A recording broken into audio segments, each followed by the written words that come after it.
तूफान से पहले की शांति। जब भीतर का युद्ध शुरू होता है, जिंदगी में सबसे मुश्किल लड़ाई बाहर की नहीं होती। सबसे डरावनी तब सबसे तकलीफदेह लड़ाई अपने अंदर चल रही होती है। वो लड़ाई जहाँ एक तरफ हमारा डर खड़ा होता है और दूसरी तरफ हमारा धैर्य। एक तरफ चीखते सवाल होते हैं कब तक सहूं, और दूसरी तरफ होती है बुद्ध की वो शांत आंखें जो सिर्फ एक बात कहती हैं, शांत रहो, समय बदल जाएगा। लेकिन कैसे? जब सब कुछ छिन जाए, सब रिश्ते टूट जाएं, जब अपमान मिले, जब दुनिया हंसे, तब भी अगर कोई शांत रहे तो क्या ये आसान है? नहीं, ये आसान नहीं है। पर यही वो राह है जहाँ से बुद्धत्व की शुरुआत होती है। बहुत समय पहले की बात है। एक गांव था शांति से भरा, लेकिन उस गांव में एक युवा था जो हर रोज खुद से लड़ता था। नाम था अर्जुन। पढ़ा लिखा था, बुद्धिमान था, पर जिंदगी में उसे बार बार तोड़ा। पिता की मृत्यु, बचपन में ही माँ की बीमार पड़ना, कर्ज का बोझ, और ऊपर से रिश्तेदार का ताना, कुछ करेगा या ना ऐसे ही रहेगा। वो हर रोज एक पहाड़ की चोटी पर जाकर चिल्लाता था, हे भगवान, क्यों मैं अब तक और कब तक? लेकिन जब जवाब में सिर्फ हवा चलती और सन्नाटा। एक दिन एक वृद्ध साधु उसी पहाड़ की चोटी पर बैठा मिला, शांत स्थिर, मानो हवा भी उससे पूछकर गुजरती हो। अर्जुन गुस्से में बोला, आप चुप क्यों हैं? क्या आपको दर्द नहीं होता? साधु मुस्कुराया और सिर्फ इतना कहा, समय कैसा भी हो, शांत रहना सीख जाओगे।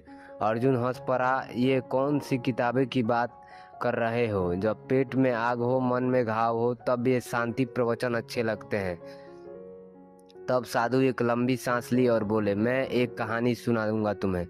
बुद्ध एक गांव में पहुंचे थे। वहां लोग उन्हें सुनने इकट्ठा हुए। एक आदमी उन्हें अपशब्द कहे, तुम झूठे हो, धोखेबाज हो, खुद को भगवान कहने लगते हो। बुद्ध ने कुछ नहीं कहा। लोग चौंक गए, भगवान आपने कुछ उत्तर क्यों नहीं दिया? बुद्ध ने मुस्कुराकर कहा, अगर कोई आपको उपहार दे और आप उस उपहार को स्वीकार ना करें तो वो उपहार किसका होगा? लोग बोले, उपहार को देने वाले का ही रहेगा। बुद्ध बोले, बस वैसे ही मैंने उसकी गाली को स्वीकार ही नहीं किया, तो अब वो गाली मेरी ही नहीं बल्कि उसकी है। अर्जुन फूट फूट कर रो पड़ा।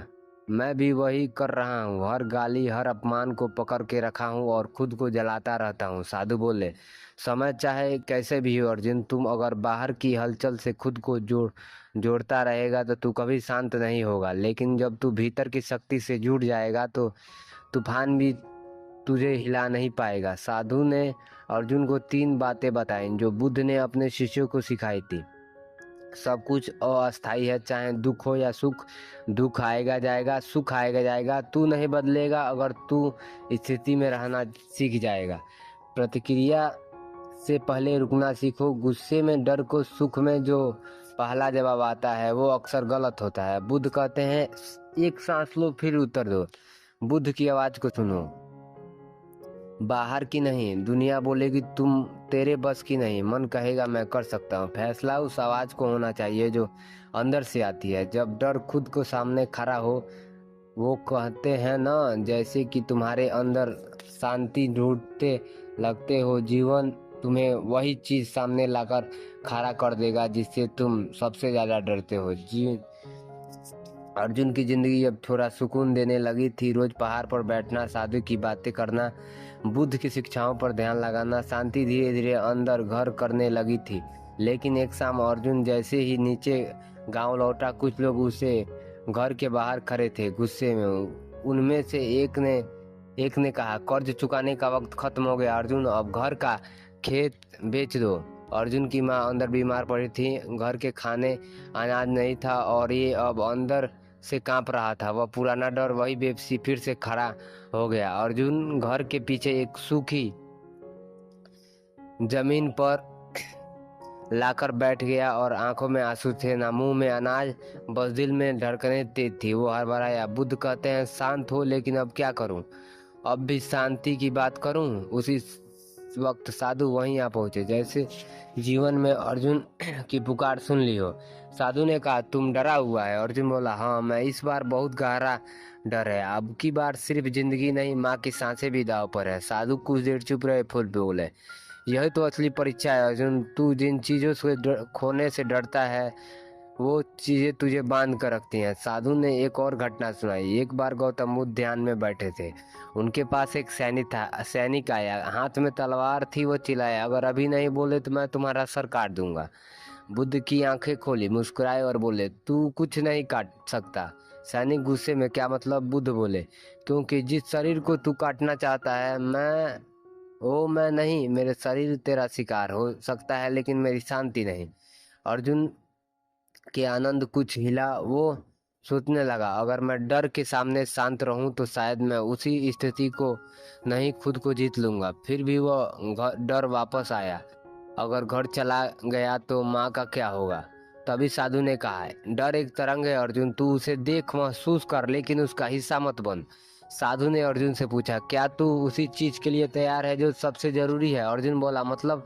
साधु ने कहा, तुम सिर्फ सोच रहा है, डर रहा है, लेकिन कुछ कर नहीं रहा। साधु ने एक बात कही थी, डर उसे बांधता है, कर्म जिसे आजाद करता है। अर्जुन ने उस रात एक निर्णय लिया, मैं डरूंगा नहीं, मैं एक कदम उठाऊंगा, भले ही हालात मेरे खिलाफ हो, लेकिन मैं भीतर से हार नहीं मानूंगा। अर्जुन अगले दिन ही गांव के प्रधान के घर जाकर काम मांगा। वो खेतों में मजदूरी करने लगा। एक दिन माँ की सेवा करता, रात में ध्यान करता। धीरे धीरे लोगों उसकी ईमानदारी देखी, उसका संयम देखा, और एक दिन वही व्यक्ति घर छीनना चाहता था, अर्जुन के पास आया और बोला, तूने बिना बदले के मेहनत की, तूने अपमान का जवाब अपमान से नहीं, कर्म से दिया है। ये तेरा कर्जनाम, फाड़ दे इसे। अर्जुन उस कागज को हाथ में लिया, पहाड़ की चोटी पर गया और एक गहरी सांस लेते हुए कहा, आज मैं समझा डर मुझे हर बार क्यों तोड़ सकता पाता था। अगर मैं शांत रहकर सही निर्णय ले पाऊं तो डर खुद झुक जाएगा। जब अपनों को खोने का डर मन में तोड़ने लगे, तब जिंदगी उन्हें हर मोड़ से तोड़ चुकी होती है। और तब कोई अपना भी अगर हाथ छोड़ दे, तब सबसे ज्यादा आवाज उसी वक्त भीतर आती है, अब तो सब खत्म हो गया। लेकिन वहीं से बुद्ध की असली सीख शुरू होती है। उस रात माँ को तेज बुखार आया, सांसें उखड़ रही थी, आंखें उलझ रही थी और होठों पर एक ही शब्द था, अर्जुन बेटा। अर्जुन भागा भागा वैद्य को बुलाने गया। गांव में वैद्य की दवा, लेकिन अब सब ज्यादा समय नहीं, बहुत कमजोर हो चुका था वक्त। अर्जुन की दुनिया हिल गई, घर की दीवार जैसे सिरक गई हो, छत जैसे गिरने लगी हो। अब वो एक भीतर मजबूती से बैठा अचानक चिल्लाने लगा, नहीं भगवान, ऐसा नहीं, मत करना, अब नहीं। अर्जुन भागा पहाड़ की तरफ। साधु वहां नहीं थे, वो अकेला था। वो जोर जोर से चीख पड़ा, तू कहता है शांत हो, अब बता, जब मेरी माँ की जान जा रही है तो कौन सी शांति बचती? अर्जुन की आंखें लाल थी और वो मिट्टी में रगड़ कर कांप रहा था। तभी हवा चली और आवाज आई उसी साधु की, मृत्यु के सामने जो शांत रहना सीख जाए वही मुक्त होता है। साधु ने दूर से आते हुए कहा, मैं तुम्हें किसी गौतमी की कहानी सुनी है? अर्जुन चुप था। साधु बोले, फिर गौतमी का बेटा मर गया था। वो रोती हुई बुद्ध के पास पहुंची, मुझे मेरा बेटा लौटा दो। बुद्ध बोले, मैं उसे जिंदा कर दूंगा, लेकिन तुम्हें सबसे पहले गांव में जाओ और एक ऐसा घर ढूंढो जहां किसी की मृत्यु नहीं हुई हो। वहां से एक सरसों का दाना लाओ।